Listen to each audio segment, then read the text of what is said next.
Hey there, YouTube. Welcome back. The Allegheny Northern and N scale. And today we're going to do the May 2023 layout update.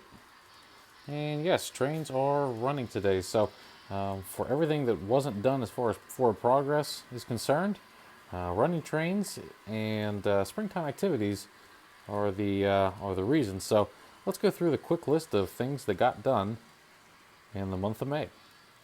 Okay, so if you are marginally astute, you have recognized that we have two different trains running on the main line today. One is a Burlington Northern Santa Fe, and it's pulling some double stack cars. And now we've got a new lineup here of the BLI Southern Heritage and the Fox Valley Conrail Heritage units, and they are pulling a coal drag. And the reason I'm highlighting those, not only because they look cool, but also because a good portion of the time that I've spent down in the train room this last month has been spent in reprogramming and speed matching locomotive sets. So I think we've mentioned it in a previous layout update that I have a problem, and we all know about it, and that is too many locomotives and too much rolling stock, and my addiction to both is not going to be cured. In fact, there's already 6 or 8 new locomotives that are coming out this year that I know that I'm adding to my collection.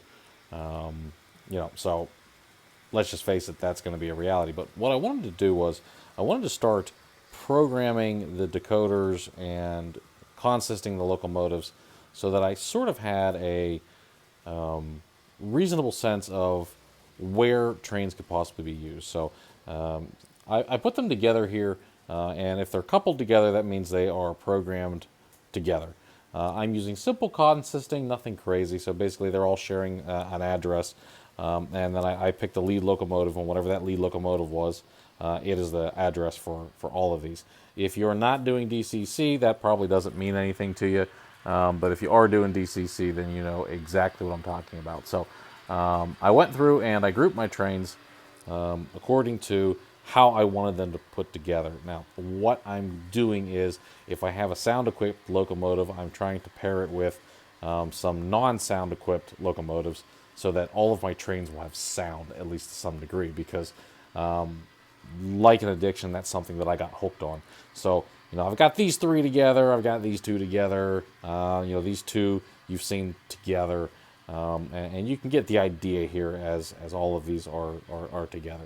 Now, there's a reason that I'm grouping my locomotives, consisting my locomotives, and it's going to be the subject of another video, and it has everything to do with the operation of the layout. So I'm going to treat this layout in a very different manner in which I've not seen anybody else operate their layout.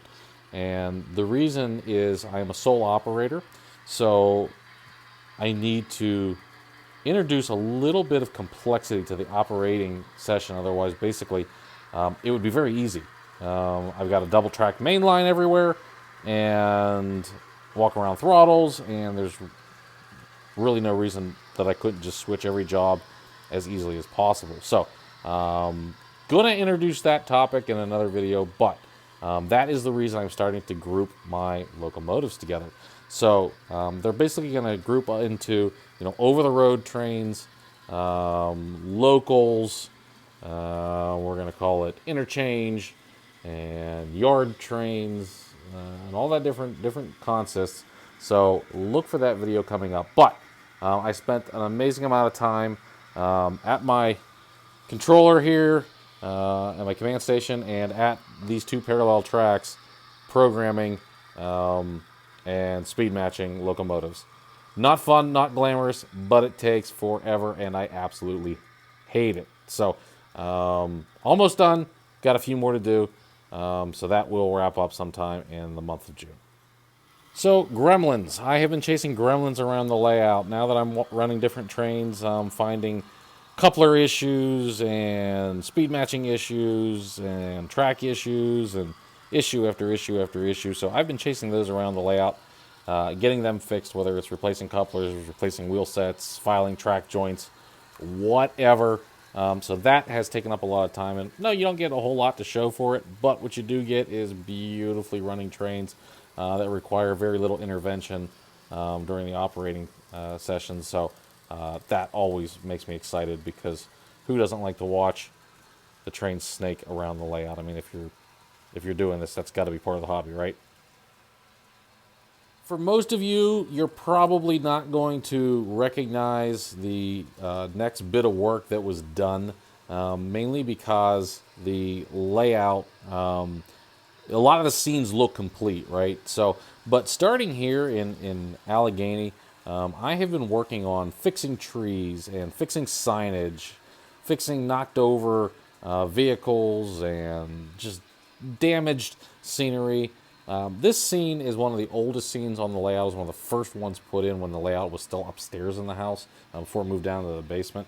And it's been reworked time and time again, but every time it gets reworked with new techniques or whatever, it doesn't quite, some of the stuff didn't quite blend together very, very well. So I took the time to start blending the scenes together, and honestly, that took a lot of time. So when you look at some of these things, you can't really tell, but like, just adding some extra dirt, pushing the shrubs a little bit more into the scenery, blending them together a little bit better, fixing ballast. Not glamorous work, not something that you totally would think about, but it makes a difference when you're viewing the layout. That scenery work, picked up in Allegheny, and it continued all the way around in through here. You can see that I've built up this ballast a little bit more to make that look a little more prototypical. Did a lot of work here in the coal-fired power plant. Put this gravel road in. It was mud before, but it just didn't look right, because that's not really how a company would leave an access road. So I put some stone in there. If you look up there, you'll notice that there's some spilled coal between the tracks. You'll also notice there's a gravel road now that goes all the way around the unloading shed, and also that coal pile got reworked a little bit, but basically just trying to blend all this scenery in. And that was the topic of a previous video about, do you go back and rework scenes? And the answer for me is absolutely. So, I mean, I may even revisit this scene at another point in time, because, I find something else that I like. But for now, it's passing the current test, and I'm on to other things. So we're on the other side here, so giving you just a little bit better view of the power plant. You can see that I've worked this gravel road around here. I need some service vehicles in here. Definitely need more pieces of heavy equipment. You can't never have enough pieces of heavy equipment. But just working the scenery up here. You'll notice that some of these trees, I went back in here and was doing some work, and I've got some trees that are, sort of out of place. They need glued in. They need glued in. Now, it's kind of a thing for me. I don't always glue my trees in, because for that very reason, that I'll bump them and knock them loose. But after a while, they just need to be glued in. They just don't stay in place. So, depending on where the tree is, like for there, I really shouldn't need to get back there anymore now that I've gotten the track work done. So, I don't know. I may glue those trees in place, but rework this construction scene here. So, for those of you who live anywhere in the the Mid-Atlantic and the Northeast, you know that natural gas is a big scene. So, putting in some transmission lines here, so mimicking that. Just wanted to put a little more gravel in here, rearrange the equipment a little bit better. Still haven't built the harnesses for holding that, but well, I'm getting there. Rework some of the scenery here, replace some of the concrete with the AK Interactive's concrete texture. It looks so much better than painted. And then along the edge here, I just reworked some of the scenery, worked with some of the ground foams, and stuff like that. So obviously these scenes still aren't complete, right? I'm missing vehicles, I'm missing people. They are still very much a work in progress, but their progress is a little bit further than it was last time. Worked on the road down here, kind of concealing where the Batmobile is. So I got a little bit more of the shrubbery and greenery in here. And this was really a matter of blending all of these different textures in, right? So this is kind of a wild field here. These are actually HO scale grass mats but it looks great for how it's blending together. You know, got the real short grass up front, so you get the impression that, yeah, they're probably mowing this, and you can kind of see where they're not mowing. So, you know, that's kind of the detail that I'm looking for, right? I'm just trying to blend those together, make them look a little bit better. And then worked my way across here, and there was a whole video on updating the scene, and I talked about the snow and the ice that I cleaned up and the scenery that I cleaned up here. So, you know, that's still one of my favorite scenes, and you can go back and watch how I improved this one.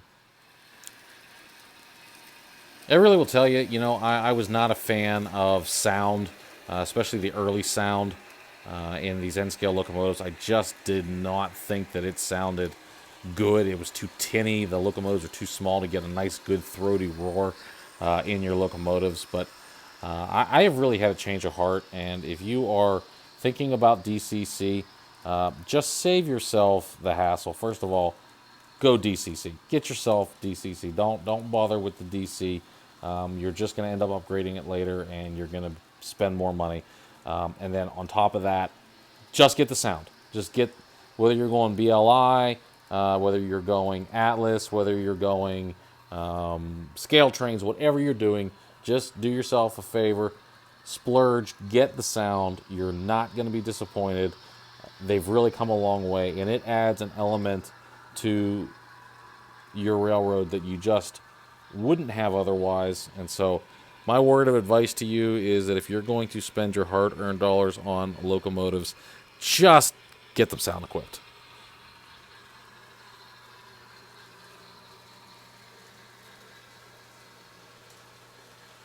Okay, here is the big progress made on the layout, and that is in the back, in the staging.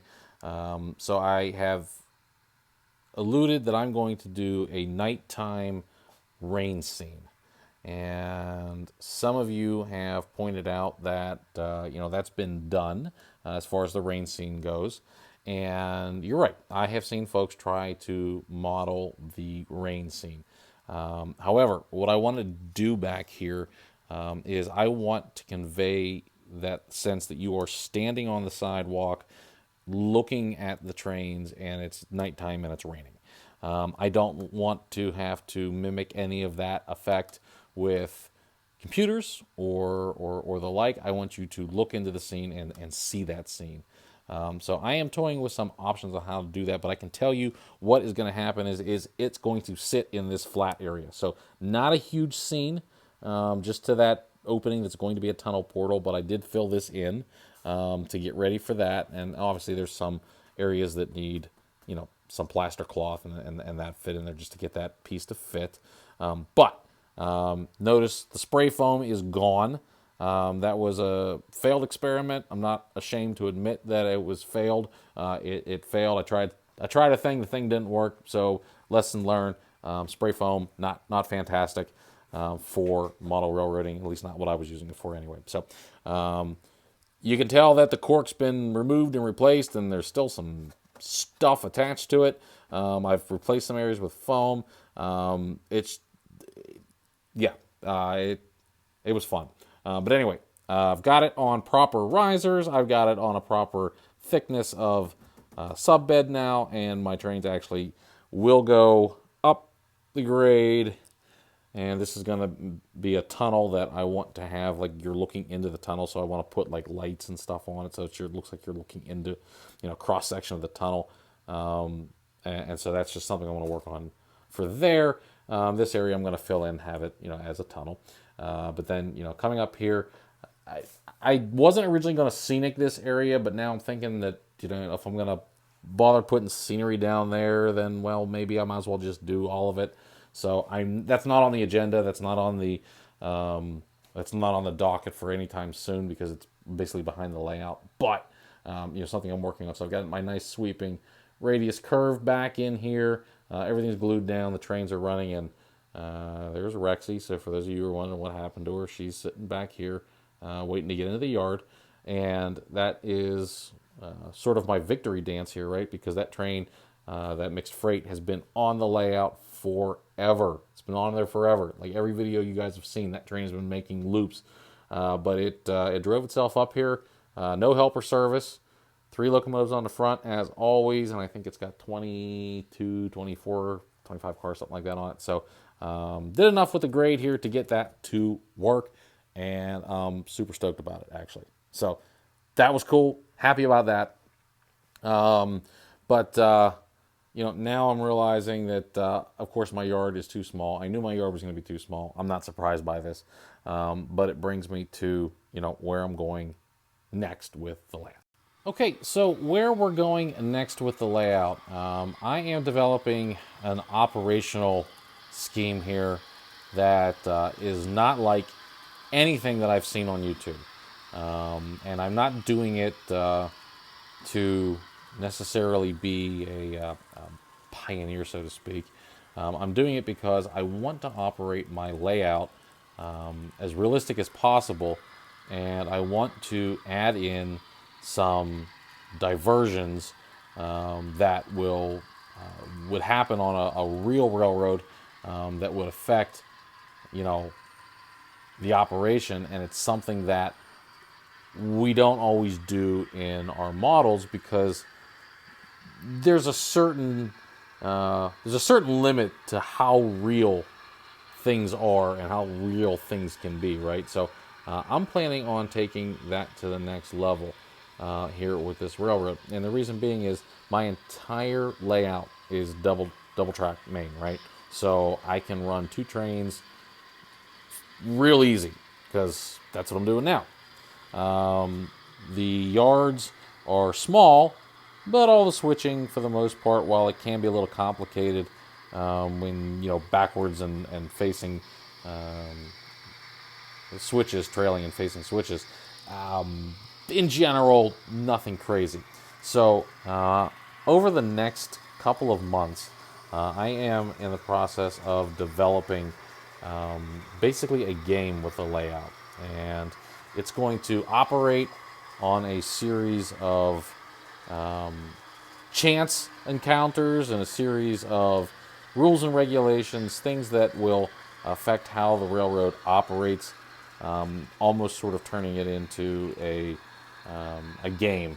And I know some of you that set up switching layouts do play those kind of games. So I'm going to show you what I'm doing with this. Some of you are probably going to love the idea, and some of you are probably going to hate the idea, just because it's going to seem like a lot of work, and it's going to be. But the other thing that I'm going to start adding here is something else for us to sort of engage in together and interact together on. And what I mean by that is, right now, all of our model railroads operate in a vacuum. So my railroad interchanges with other railroads fictitiously. But I'm sort of developing a system where, for those of you who wanted to play along with the operating scheme, could actually interchange with the Allegheny Northern. So I'm working on some ways to do that. Once I get it flushed out to a way that I think would actually make sense and actually be kind of fun, I'm going to share it with all of you. And those of you that want to participate, we can certainly do that. There's going to be a couple of different ways. But just so you know, I'm sort of thinking outside the box here because it is springtime and I don't have as much modeling time as I would like. Just there's family things that are going on. There's yard and housework that needs taken care of. Just a ton of stuff to do. It happens every year this time. I know, you're outside with picnics, parties, all of that sort of stuff. And my family has most of our birthdays in the summer. So it is a crazy time of the year. And it's usually too nice to be cooped up in the basement playing with trains. So, got some time to think about all this stuff and jot down notes and sort of plan it while I'm doing other things. So stick with me here as we go through the summer months. Like I said, this happens every year, and when I get the time, I'll jump down, and if I'm down here after work like I am today, then awesome. But it slows down, and I'm sure all of you experience that as well. So stay tuned for how we're going to start operating the Allegheny Northern and how you guys can actually participate in that and have some fun with us here. And that will be the feature of some upcoming videos and some upcoming topics. and I'm going to kind of put it out there in the public forum, which I know is always dangerous here with social media, but put it out there in the public forum and let you guys comment on it and think about it and see what you think. Either it's a great idea or holy crap, that is the stupidest thing I've ever heard. No comment necessarily is a bad comment if it leads to a better end product. So that's where we are here for the month of May. Coming up in June, depending on when some of these new Locomotive releases actually get released, might have some product reviews. I think everybody is looking forward to the Kato big boy that's coming out. I know I am. I will tell you, I did not pre-order that one. I just basically log into my accounts every day and see when it's coming out. I did see on socials that it's getting ready to be released and get ready to ship. So super excited about that one. I am going to, whenever I get notified that it's been available for order, I will be placing my order on that. But I know there's a lot of folks that are doing the same thing. So I don't know if I'm going to do a full review of it because I think everyone's going to do a review of it, but I'm looking forward to having it here on the layout. It will be the first steam locomotive that I've ever owned, so that'll be exciting. All right, I've rambled on enough here. That is it for us in the month of May. We'll see you back here. If I get an opportunity to do another video in June before the update, we'll knock that out. If not, I'll definitely see you at the end of June for the layout update.